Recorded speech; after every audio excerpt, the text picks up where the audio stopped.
Jangan lupa subscribe.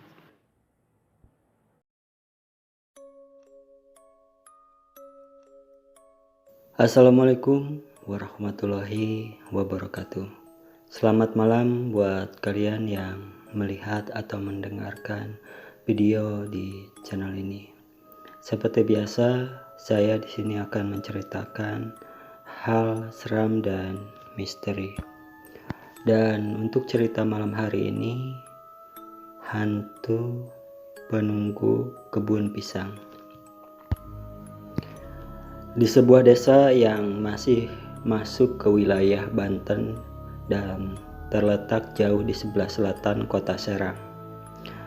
Di lereng bukit yang tak jauh dari bendungan atau waduk Pamarayan, tinggallah seorang bapak yang kesehariannya berprofesi sebagai petani. Sebut saja namanya Pak Wiryo. Selain memiliki beberapa petak sawah, Pak Wiryo juga memiliki kebun yang cukup luas, tak jauh di belakang rumahnya. Beraneka ragam tanaman buah ditanaman di kebun petani ini, antara lain durian, kecapi, tangkil, pisang, dan beberapa pohon buah-buahan lainnya. Namun pada tahun itu kebunnya didominasi oleh tanaman pisang yang memang kala itu selain memiliki harga jual yang cukup stabil, pisang juga selalu berubah tanpa mengenal musim. Pada suatu hari, tibalah waktunya Pak Wiryo memanen tanaman pisangnya.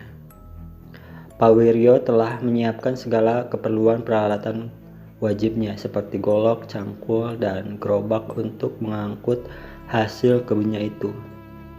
Mulailah Pak Wiryo berangkat ke kebunnya selepas duhur. Beberapa jam pun berlalu. Pak Wiryo yang kala itu hanya seorang diri dengan sigap memanen hasil kebunnya. Walaupun kebunnya terbilang cukup luas, namun bagi Pak Wiryo hal itu bukanlah sebuah kendala. Karena baginya pekerjaan yang dilakukannya itu sudah biasa ia lakukan sejak masa muda dulu.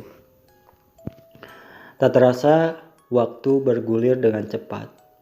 Waktu asar pun berlalu, hingga tak terasa hampir mendekati waktu maghrib. Kala itu, Pak Wiryo hanya tinggal menyelesaikan untuk memanen satu baris tanaman pisangnya lagi. Sempat terpikir olehnya untuk menghentikan aktivitasnya pada sore itu, dan akan meneruskan sisanya besok, karena hari itu sudah mulai beranjak gelap. Namun kala itu, setelah tertegun sebentar, Pak Wiryo memutuskan untuk meneruskan pekerjaannya. Mungkin karena tinggal beberapa pohon lagi, jadi gak sampai 15 menit pun bisa diselesaikan, pikirnya. Akhirnya Pak Wiryo meneruskan pekerjaan dengan tergesa-gesa, berharap hari itu tuntas sudah memanen semua pisang di kebunnya. 1, 2, 3 pohon pisang pun langsung ambruk dengan sekali tebas oleh golok tajam Pak Wiryo ini. Setelah itu, buah pisangnya segera dinaikkan ke gerobak. Namun pada saat hendak menebas beberapa pohon lagi, di sini mulai terjadi keanehan. Saat Pak Wiryo mengayunkan goloknya untuk menebas pohon pisang, yang biasanya sekali tebas pun bisa berubuh. Kali ini tiba-tiba saja goloknya malah mental dan tidak mempan saat mengenai batang pohon pisangnya. Kejadian ini membuat Pak Wiryo kebingungan. Dia cukup terkesiap dan terkejut dengan keanehan yang terjadi. Dengan pandangan yang tak berkedip, Pak Wiryo mencoba mengarahkan lagi goloknya ke batang pohon pisang tadi. Namun lagi-lagi goloknya mental kembali. Jangankan memotong, tergores pun tidak, seakan-akan Pak Wiryo kala itu memukul bola karet. Semakin dia menambah tenaganya, semakin kencang pula senjatanya itu memantul kembali. Pada momen yang serba aneh itu, Pak Wiryo semakin bingung dan bergumam dalam hatinya. Loh, ada apakah gerangan? Pohon-pohon lain yang sudah puluhan ditebas gak ada masalah. Kok yang ini tidak bisa saya tebang? Namun Pak Wiryo belum kepikiran ada sesuatu pada pohon pisangnya itu. Sekali lagi dengan sekuat tenaga Pak Wiryo mencoba menebas pohon pisang tadi dengan goloknya. Namun lagi-lagi goloknya kembali terpental. Tapi kali ini dibarengin dengan suara tertawa cekikikan yang berasal dari pohon pisang tersebut. Seperti orang yang merasa kegelian, namun terdengar samar-samar. Pak Wiryo yang kala itu antara mendengar dan tidak mendengar suara itu langsung celingukkan seperti mendengar sesuatu. Sedikit meremang juga bulu kunduknya, namun karena kala itu dia sedang fokus untuk menebang pohon pisang yang membuatnya kesal, dia tak ambil pusing. Untuk yang terakhir kalinya, dengan sekuat tenaga dia mengayunkan goloknya ke pohon pisang aneh tadi. Buak!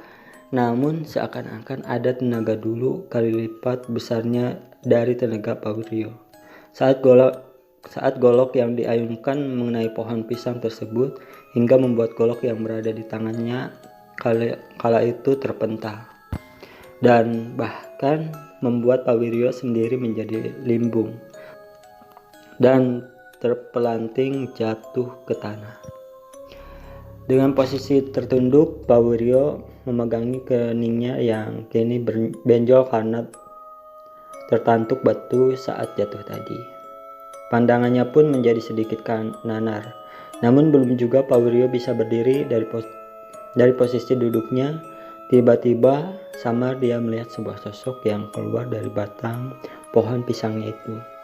Walaupun kondisinya cukup gelap dan kepalanya masih terasa pening kala itu, namun Pak Wiryo masih dapat melihat dengan jelas makhluk yang ada di hadapannya itu. Sosok wanita bergaun putih dengan rambut yang sangat panjang, menjuntai ke bawah, menutupi hampir seluruh wajahnya, melayang pelan menghampiri dirinya, dan membuat Pak Wiryo tersurut ke belakang beberapa kali. Hingga akhirnya tubuhnya kaku tak bisa bergerak. Dalam keadaan kaku itu, Pak Wiryo berusaha tetap tenang.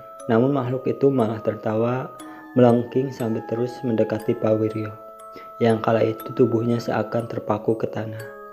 Dengan jarak yang sudah sangat dekat, nampaklah makhluk itu dengan jelas.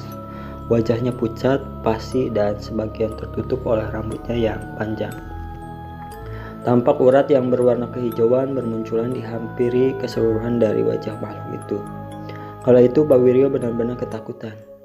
Namun makhluk itu tak juga pergi. Sosok itu malah terus mendekati hingga pada titik temu yang paling dekat. Makhluk itu membungkuk mendekatkan wajahnya ke arah wajah Pak Wiryo. Kala itu detak jantung Pak Wiryo berdegup sudah amat sangat kencang.